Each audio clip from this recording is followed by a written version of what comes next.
Principal government Ayurvedic college, medical superintendent sir, teachers, medical officer AYUSH, PG scholar, state programme officer, state nodal officer Ayurveda, good evening everyone. मैं doctor Mohammad Ibran, PG scholar, PSM department, government Tibbi college Patna. आज हम आपके सामने आज़ादी के अमृत महोत्सव के राष्ट्रीय प्रोग्राम के अंतर्गत आप लोगों के सामने disease prevention, promotion of local traditional food and Ayush life style for adolescence के बारे में चर्चा करने वाले हैं।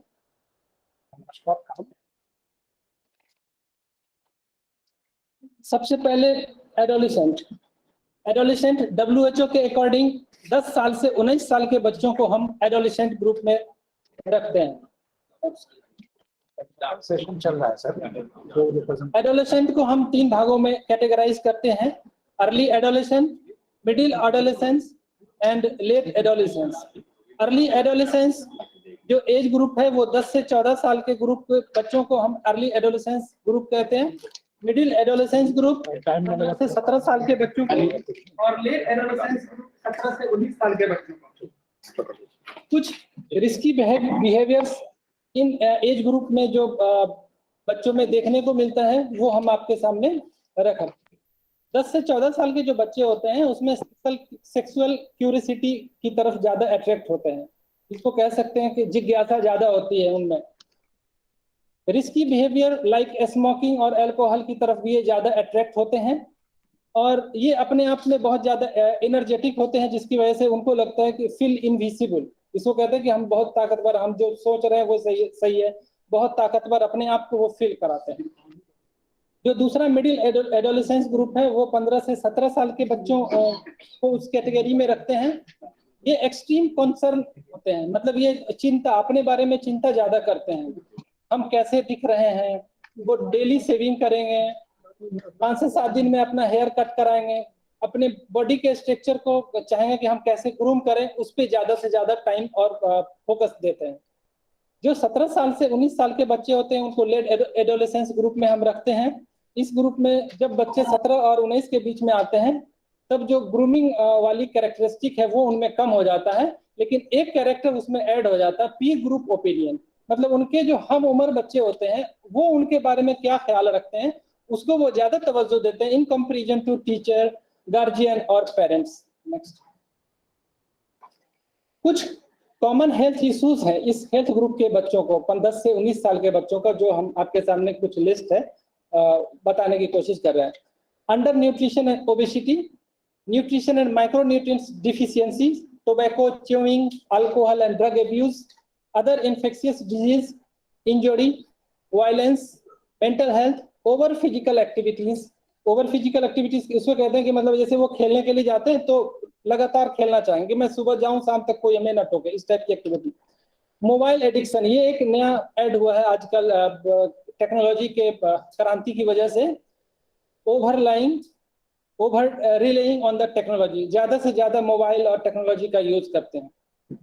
ये सारे जो मेडिकल इश्यूज हैं उसको हम आगे की स्लाइड में एक एक करके डिस्कस करेंगे, लेकिन हम उससे पहले आपको बता दें कि इन इश्यूज को रिजॉल्व करने के लिए जो प्रिवेंटिव मेजर्स हम लेते हैं वो एक स्ट्रेटजी के तहत ही हम इसको पूरा कर सकते हैं।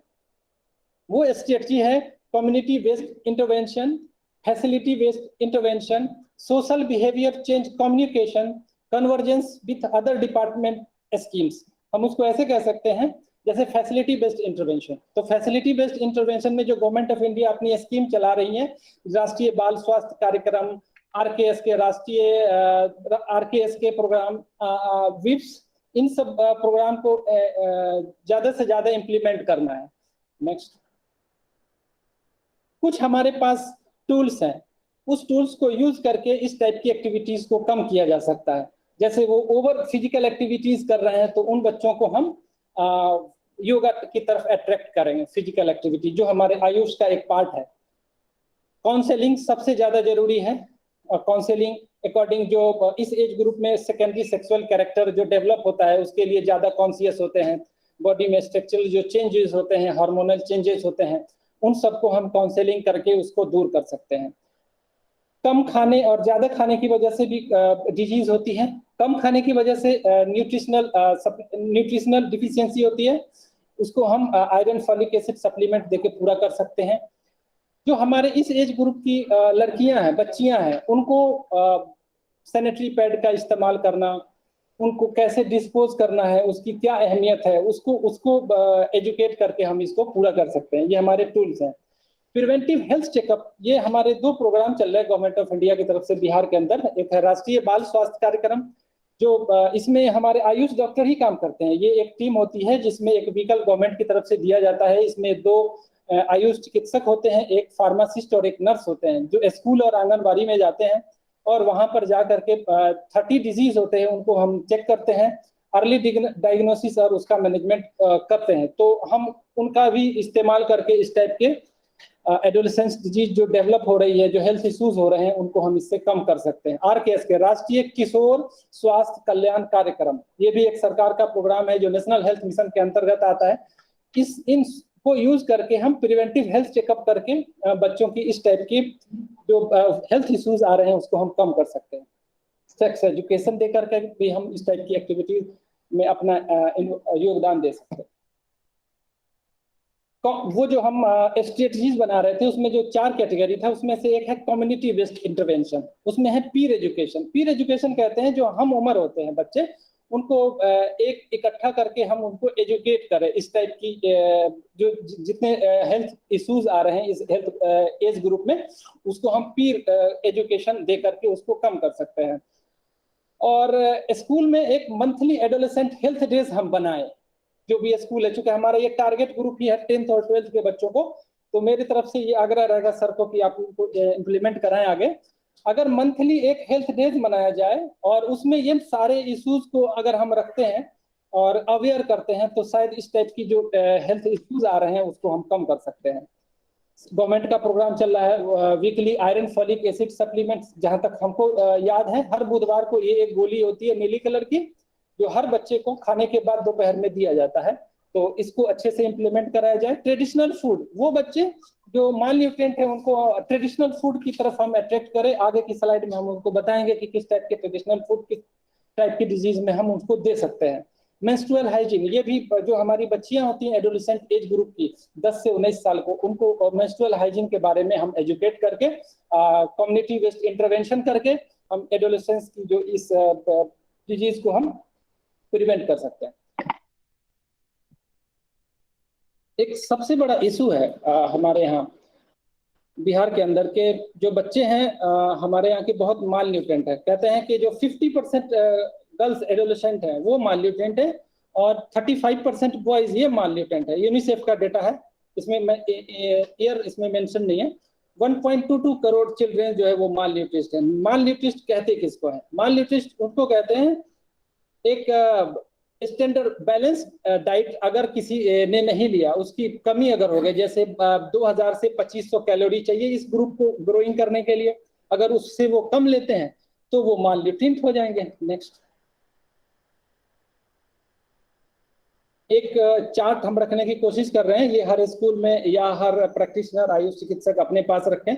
एक छोटा सा स्लाइड है, इसके और भी एज ग्रुप को लिया जा सकता है। जैसे कि अगर इसमें हाइट और वेट के हिसाब से हम बताने की कोशिश कर रहे हैं कि अगर किसी बच्चे की हाइट 152 सेंटीमीटर है और उसकी उम्र 16 से 17 साल है, तो उसका वजन 43 किलो होना चाहिए। अगर उससे कम है, बहुत कम है, तो वो माल न्यूट्रिस्ट है। बस हम एक चार्ट के थ्रू आपको एक कन्वे करना चाहते हैं कि आप इसको जो है अपने पास रखें। सारे आयुष चिकित्सक अपने क्लिनिक में, हॉस्पिटल में, जहां भी आप काम करते हैं, इस चार्ट का सहारा लें। ये कंप्लीट नहीं है, बस एक सैंपल के तौर पे हम आपके सामने पेश कर। नेक्स्ट, माल न्यूट्रिस्ट बच्चे जो है जिनको वजन कम है, जो मैंने कहा था कि हाइट और उम्र के हिसाब से अगर उनका वजन कम है वो माल न्यूट्रिस्ट है, तो हम अपने यहाँ के ट्रेडिशनल फूड्स है वो जो जंक फूड, आज की डेट में जो बच्चे जंक फूड की तरफ अपने आप को अट्रैक्ट कर रहे हैं, ज्यादा यूज कर रहे हैं, जिसकी वजह से माल न्यूट्रिशन का शिकार हो रहा है, उनको हम अपने यहाँ के traditional food like ghugni, litti chokha, dal puri, talvina, तलवीना एक यूनानी मेडिसिन का ये, या घर पे बनाया जा सकता है, जिसमें गुड़, दूध और खजूर को मिला करके तैयार किया जाता है। ये बहुत ही न्यूट्रिशियस होता है, माल न्यूट्रिशन में बहुत ही इफेक्टिव है, एनीमिया में भी बहुत इफेक्टिव है। माउल लहम ये भी एक यूनानी टर्म है, लेकिन आप इसको ऐसे समझें कि जो होटल में जाके लोग सूप पीते हैं, चिकन सूप, बस वही तो है माउल लहम। बस हम एक एग्जांपल देने की कोशिश कर रहे हैं माउल लहम को, कि जैसे चिकन सूप, तो चिकन सूप एक माउल लहम है। माउस शहर भी बहुत एनर्जेटिक फूड सप्लीमेंट है। जौ के आटे से इसको तैयार किया जाता है और इसको लेने से माल न्यूट्रिएंट्स बच्चे न्यूट्रिएंट हो सकते हैं। दूसरा जो माइक्रो न्यूट्रिएंट्स डिफिशियंसी है, वैसे तो बहुत है, यहाँ पर बताना कम टाइम लिमिटेशन में मुश्किल है, लेकिन कुछ जो चंद हैं वो हम आपके सामने इस स्लाइड में बताने की कोशिश करें। आयरन डिफिशियंसी एनीमिया, ये second leading cause of death है। फर्स्ट आरटीए है, सेकेंड जो लीडिंग काउज ऑफ डेथ है एडोलेसेंट एज में, वो है आयरन डिफिशियंसी एनीमिया। दूसरा है folic acid deficiency, vitamin A deficiency, vitamin D deficiency और विटामिन सी डिफिशियंसी। ये माइक्रो न्यूट्रिएंट्स की मेजर डिफिशियंसी के देखे गए हैं इस एज ग्रुप में। नेक्स्ट,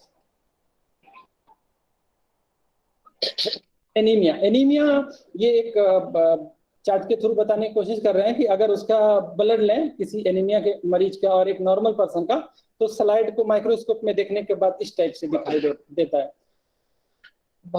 ये एडोलेसेंट गर्ल जो है वो 54% एडोलेसेंट गर्ल ऐसी हैं जो एनीमिक हैं। एडोलेसेंट बॉयज जो है वो 29% एनीमिक हैं। बिहार का एक डेटा है कि सुपौल जो बिहार का एक डिस्ट्रिक्ट है, वहाँ सबसे ज्यादा 72.4% एडोलेसेंट जो है वो एनीमिक है। रोहतास का एक डेटा है कि 14% वहाँ पे अच्छी कंडीशन है। इसको हम ऐसे कर सकते हैं कि हमारे जो यूनानी प्रोडक्ट्स हैं जो आयरन डिफिशियंसी, आयरन की कमी से होने वाले हैं, हम उसको आगे के स्लाइड में बताएंगे। उससे पहले हम बता दें कि उन बच्चों को डिवॉर्मिंग करना जरूरी है, और फॉलिक एसिड और आयरन की गवर्नमेंट ऑफ इंडिया का प्रोग्राम चल रहा है weeps, weekly iron folic acid supplement. ये जो हर बुधवार को स्कूल में दिया जाता है, इसको अच्छे से इम्प्लीमेंट कराया जाए ताकि इस टाइप की डिफिशियंसी से होने वाली मौत को रोक सके। नेक्स्ट, कुछ साइन एंड सिम्टम्स हैं जो एनीमिया को पहचाना जा सकता है। अगर यहाँ पे चिकित्सक सब सुन रहे हैं तो हम बता दें कि स्कूल में जो सुबह में प्रार्थना होता है, आमतौर से प्रार्थना में जो बच्चे आते हैं जो फेंट करके गिर जाते हैं, अगर इन बच्चों का वो कराया जाए चेकअप, वो बच्चे जो है सो एनीमिक मिलेंगे आपको। तो कुछ सिस्टेमेटिक चेंजेस मिलते हैं एनीमिक पेशेंट में। मैं डिस्कस कर लूँ। आईज के नीचे आईलिड्स को अगर देखते हैं, जिसको बोलते हैं पैलर येलो या व्हाइट कलर का दिखेगा, स्किन का टच करके एनीमिक पेशेंट के बारे में बता रहे हैं कि अगर उनको छुआ जाए तो उनकी बॉडी जो है थोड़ा इन कंपेरिजन टू नॉर्मल ठंडा जो है फील होता है। रिस्पिरेशन तेज हो जाता है, क्योंकि आरबीसी कम होने की वजह से जो है सर्कुलेशन ज्यादा करना पड़ता है, सांस ज्यादा लेनी पड़ती है, इसलिए रिस्पिरेशन तेज हो जाता है। मसल वीकनेस होती है, ऐसे मरीज जो है ज्यादा थक जाते हैं, जल्दी थक जाते हैं, और पाल्पिटेशन, चेस्ट पेन का कंप्लेन करते हैं। ऐसे मरीज में स्प्लीनोमेगेली भी देखा गया है। स्प्लीनोमेगेली जितना बड़ा स्प्लीन होगा उससे उतना ज्यादा ब्रेकेज करेगा आरबीसी का, और ये रिस्पॉन्सिबल होता है एनीमिया के लिए। कुछ साइन एंड सिम्टम है जो हम आपके सामने इस स्लाइड के थ्रू बता रहे थे। नेक्स्ट, ये कुछ सप्लीमेंट्स है, रिच सप्लीमेंट्स है आयरन के, जो हम घर में भी इस्तेमाल करें और पहले इसको दूर करने की कोशिश करें, और अगर नहीं होता देन फिर आप आगे जो इन्वेस्टिगेट करें और इलाज करें। आयरन का बेस्ट सोर्स जो हमारे यहाँ माना गया है वो है खजूर, गुड़, फिग, अनार और एप्पल, जिसको हम फोटो के डायग्राम से भी उसको बताने की कोशिश कर रहे हैं, अट्रैक्ट कर रहे हैं, ताकि जो है बच्चे इसकी तरफ अट्रैक्ट हो, जंक फूड की तरफ उनका तवज्जो कम हो, और जो घरेलू चीजें हैं उनको ज्यादा से ज्यादा इस्तेमाल करें ताकि एनीमिया से होने वाले कॉम्प्लिकेशन को हम रोक सकें। Next, vitamin A. Vitamin A की कमी से होने वाले बीमारी को रतौंधी बोलते हैं। ऐसे बच्चे आमतौर से शाम में कहते हैं कि हमें दिखाई नहीं देता है, धुंधला दिखाई देता है। डेली रिक्वायरमेंट विटामिन ए की 750 माइक्रोग्राम होता है। ऐसे मरीज का जब आई का एग्जामिनेशन कराया जाता है, ये आप करेंगे, तो लेटरल कैंथस की तरफ एक व्हाइट स्पॉट दिखता है, वो क्रिएटिनिन के डिपोजिशन की वजह से होता है, जिसको हम बोलते हैं Bitot's spots. This is the specific indication for deficiency of vitamin A. इसको दूर करने के लिए घरेलू में हर वो चीज जो कि हरी हो या पीली सब्जियां हो या जिनका कलर जर्द हो, जैसे गाजर, हरी पत्तेदार सब्जियां, साग वगैरह, ये सब जो है विटामिन ए के बहुत अच्छे सोर्स हैं। कुछ एग्जाम्पल इस चार्ट्स के थ्रू हमने बताने की कोशिश की। Next, vitamin D. जो विटामिन में जो तीसरा सबसे ज्यादा डिफिशियंसी देखा गया है वो है विटामिन डी। विटामिन डी हम आपको आजकल अगर देखा जाए तो कोविड में हर वो बंदा जो कोविड के इन्फेक्शन में आया है उसको विटामिन डी की भी डिफिशियंसी देखी गई है। विटामिन डी की डिफिशियंसी के कुछ अलामत हैं, फैटिगनेस, पेल स्किन, इन्फेक्शन इस मरीज को ज्यादा होता है, पाल्पिटेशन, बैकएक, मूड डिप्रेस्ड रहता है और नींद में कमी आ जाती है, भूख में कमी आ जाती है। विटामिन डी की को हम दूर करने के लिए जो सी प्रोडक्ट्स होते हैं, मछली वगैरह, कोड, लिवर ऑयल, ये सबसे अच्छा सोर्स है। लेकिन उससे भी एक अच्छा सोर्स है जो हम घर पे कर सकते हैं। सुबह में उठकर अपने बॉडी को धूप के कांटेक्ट में लाते हैं और अगर 15 से 20 मिनट सुबह का धूप ले लिया जाए तो शायद इस डिफिशियंसी को हम क्रॉस कर जाएंगे। नेक्स्ट, हमारे सोसाइटी के लिए ये एक बहुत बड़ा चैलेंज है। वैसे तो बिहार गवर्नमेंट ने लिक्विड टोबैको, च्युइंग और ड्रग एब्यूज के लिए बैन किया हुआ है। यहाँ पे कुछ भी नहीं हो सकती इस टाइप की एक्टिविटी, लेकिन फिर भी चोरी छिपी ये एक्टिविटी हो रही है। कुछ डेटा है जो हम आपको बताते हैं कि भारत के अंदर 4.7% एडोलेसेंट ग्रुप ऐसा है जो खैनी का इस्तेमाल करता है। खैनी लोकल लैंग्वेज है, कैनाबिस बोलते हैं, टोबैको भी उसको कहते हैं। जब वो या फिर इसके बारे में कह लें कि शराब, तो 13.6% ऐसे बच्चे हैं 15 से 19 साल के बच्चे जो अल्कोहल से एब्यूज होते हैं। इस टाइप के बच्चे लॉस ऑफ कंट्रोल खो देते हैं। ऐसे बच्चे कंट्रोल खोने की वजह से वायलेंस ऐसे बच्चों में ज्यादा होता है।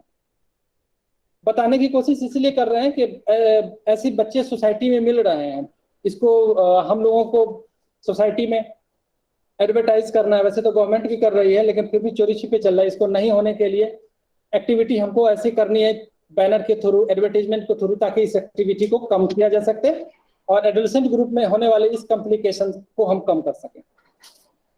नेक्स्ट, कोटपाग, गवर्नमेंट ऑफ इंडिया का एक लॉ है जिसको बोलते हैं cigarette and other tobacco product act 2003। ये 2003 में आया। इसके अकॉर्डिंग स्कूल के 100 मीटर के अंदर ना तो कोई टोबैको प्रोडक्ट का दुकान होगा, ना कोई खरीद सकता है, ना बेच सकता है। अगर पहली बार इस टाइप के ऑफेंस को अगर कोई करता है तो उस पर 1000 रुपए का जुर्माना है। दूसरी बार अगर पकड़ा जाता है तो 5000 का जुर्माना है। बार बार इस एक्टिविटी को करने पर 50,000 तक का जुर्माना है। बस हम ये एक एक्ट के बारे में बताने की कोशिश कर रहे थे। इंजुरी, एडोलेसेंट ग्रुप में जो जिनका उम्र 10 से 19 साल है, ऐसे बच्चे जिनको ड्राइवरी लाइसेंस नहीं होता है लेकिन वो फिर भी रोड पे जो है वो गाड़ी चलाते हैं, बहुत तेज गाड़ी चलाते हैं। वल्नरेबल रोड यूजर्स होते हैं ये लोग। एक डेटा WHO का है जो 2019-20 का है, उसमें ये कहा गया कि 1,15,000 बच्चों की मौत रोड ट्रैफिक एक्सीडेंट में हो जाती है, वो गलत रोड सेफ्टी का ना यूज करने की वजह से। इंजुरी में दो सबसे कॉमन है, एक दूसरी है ड्राइंग, बच्चों को डूब जाते 30,000 बच्चे ऐसे सालाना है। एक सालाना डेटा है कि 30,000 बच्चे डूबने से मौत हो जाती है। तो हमारा काम यहाँ पर सिर्फ यही है कि इस एज ग्रुप के बच्चों को कम से कम गाड़ी चलाने की जो है इजाजत दें, ना चलने के लिए बताएं, और अगर जरूरत पड़ती है तो रोड सेफ्टी का सही से पालन करने के लिए। और दूसरी मौत जो सबसे ज्यादा इंजुरी से होती है वो है पानी में डूबने की वजह से। तो हम स्विमिंग की भी ट्रेनिंग दे करके इस टाइप की एक्टिविटीज को, स्विमिंग और राइट ड्राइविंग प्रैक्टिस को यूज करके हम इस टाइप की इंजुरी को रोक सकते हैं। नेक्स्ट, दूसरा है वायलेंस। 42% एडोलेसेंट बॉयज और 37% एडोलेसेंट गर्ल्स ये बुलिंग होते हैं, जिसको बोलते हैं छेड़खानी। अपने लोकल लैंग्वेज में कह सकते हैं कि छेड़खानी। इस उम्र में 42% एडोलेसेंट बॉयज, 37% एडोलेसेंट गर्ल्स छेड़खानी के एक्टिविटीज में लिप्त होते हैं। सेक्सुअल वायलेंस के बारे में एक डेटा है कि हर 8 में से 1 बच्चे एज ग्रुप के वो सेक्सुअल एब्यूज होते हैं। एज ए फिजिशियन आप इसमें मेडिकल काउंसलिंग करके ही आप इसको कम कर सकते हैं। नेक्स्ट, मेंटल हेल्थ में सबसे ज्यादा इस एज ग्रुप में डिप्रेशन, एंजाइटी और सुसाइड होता है। 16% एडोलेसेंट बच्चे ऐसे होते हैं जो मेंटल डिसऑर्डर से ग्रसित होते हैं। यूनानी कुछ नुस्खा जात हैं, कुछ दवाइयां हैं जिनको इस्तेमाल करके इसको हम कम कर सकते हैं। उसमें है खमीरा जात और मुफर्रिहात।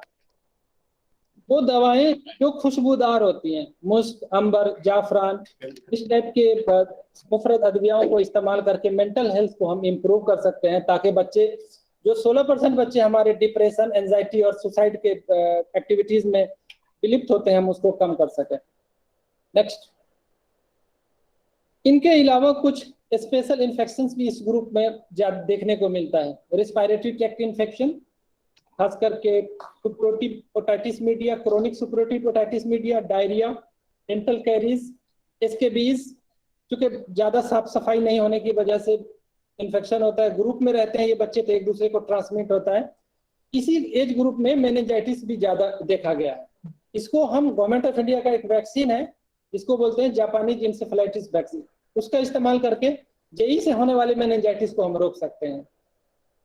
ह्यूमन पेपिलोमा वायरस, ये फीमेल में कॉमन होता है इस एडोलेसेंट एज ग्रुप में। इसके लिए भी वैक्सीन है। इस वैक्सीन का इस्तेमाल करके हम ह्यूमन पेपिलोमा वायरस से बच सकते हैं। इस एज ग्रुप का एक ये स्पेशल कैटेगरी है कि जल्दी किसी फीमेल का जो है वो शादी हो जाता है तो जल्दी बच्चे पैदा हो जाते हैं। तो जल्दी बच्चे पैदा होने की वजह से मैटरनल मोर्टेलिटी रेट बढ़ जाता है, बच्चों की भी मौत इसमें ज्यादा होती है। माँ एनीमिक हो जाती है, माँ ल्यूटेंट हो जाती है। तो WHO का एक डाटा है कि 12 मिलियन गर्ल्स जिनका एज ग्रुप 15 से 19 साल है, 7,77,000 ऐसे सालाना डेटा है जो अर्ली प्रेगनेंसी की तरफ जाती हैं, जिसकी वजह से उनका सेहत खराब हो जाता है। तो हमको इसके लिए काउंसलिंग करने की जरूरत है। नेक्स्ट, मेंस्ट्रुअल हाइजीन, ये एक प्रोग्राम होता है RKS के, राष्ट्रीय किशोर स्वास्थ्य कार्यक्रम। इसके अंतर्गत हम जो एडोलेसेंट एज ग्रुप की बच्चियां हैं इनको हम नैपकिन के यूज को बताएंगे कि ये क्यों जरूरी है। सैनिटरी पैड इसलिए कि जो इन्फेक्शन उनको लग सकता है वो, प्लस सैनिटरी पैड का डिस्पोजल, ये 2 पॉइंट्स इसमें हैं कि यूज और इसका डिस्पोजल। हम RKS के एक प्रोग्राम है गवर्नमेंट ऑफ इंडिया का जो NHM के तहत होता है राष्ट्रीय, उससे हम इसको RKS के को यूज करके मेंस्ट्रुअल हाइजीन स्कीम को हम इम्प्लीमेंट कर सकते हैं। नेक्स्ट, फॉर्मल सेक्स एजुकेशन, इस एज ग्रुप में जो बॉडी के अंदर सेकेंडरी सेक्सुअल कैरेक्टर डेवलप होता है, उसकी वजह से risky behaviour, sexual curiosity, feel इनोवेनेंस और एक्सट्रीम कंसर्न जो होते हैं बच्चे, इनको हम फॉर्मल सेक्स एजुकेशन दे करके कम कर सकते हैं। नेक्स्ट, अब हम जो मेरे टॉपिक का दूसरा पॉइंट था promotion of local traditional food, उसको बताने की कोशिश कर रहे हैं कि हमारे यहाँ जो बिहार है, यहाँ पे कुछ एपेटाइजर्स है जिसको हम अगर यूज करें अपने घरों में तो बच्चे जो जंक फूड की तरफ अट्रैक्ट हो रहे हैं उसको कम किया जा सकता है। घर पे चाट बनाएं, चटनी, झाल muri, dahi bada, pakoda, raita, these are some examples of appetisers. Next, कुछ इम्यूनिटी बूस्टर्स हैं, इनको ये घर के आसपास ही होते हैं, इनको इस्तेमाल करने से बच्चों का जो इम्यूनिटी सिस्टम स्ट्रांग होगा, जिसकी वजह से वो बीमार ही नहीं होंगे। तो जैसे आंवला, एलोवेरा, अश्वगंधा, तुलसी, ये सब घर के आसपास ही होते हैं। इनका ज्यादा से ज्यादा इस्तेमाल करें, अपने इम्यून सिस्टम को स्ट्रांग करें और लोगों को भी बताएं, अवेयर करें। तो कुछ एग्जाम्पल हमने इम्यूनिटी बूस्टर, जो घरेलू इम्यूनिटी बूस्टर है, उनके बारे में हमने बताया इस स्लाइड में। नेक्स्ट, कुछ बिहारी स्नैक्स है, अगर इसको हम घर पे यूज करते हैं तो अपने बच्चों को अवेयर करें, ताकि जो जंक फूड की तरफ हमारे बच्चे अट्रैक्ट हो रहे हैं वो कम कर सकते हैं। उसमें चूड़ा, चोखा, समोसा, दाल पिट्ठी और भूजा, ये आमतौर से लोग इवनिंग में यूज करते हैं और करना चाहिए स्नैक्स। इसको यूज करें, जंक फूड को जंक फूड का इस्तेमाल कम करें। कुछ बिहारी स्वीट्स है वो इस स्लाइड में बताने की कोशिश करें। उसमें खाजा, तेलकोट, छेना, खीर, अनारस, गुलाब जामुन, ये सब घर में बनाए इस्तेमाल करें। अपने हेल्थ को इम्प्रूव करें, माल न्यूट्रिशन से बचें, माइक्रोन्यूट्रिएंट्स की कमी से बचें। नेक्स्ट, ये कुछ रेफरेंस है जहां से हमने ये सब स्लाइड इकट्ठे किए हैं। नेक्स्ट,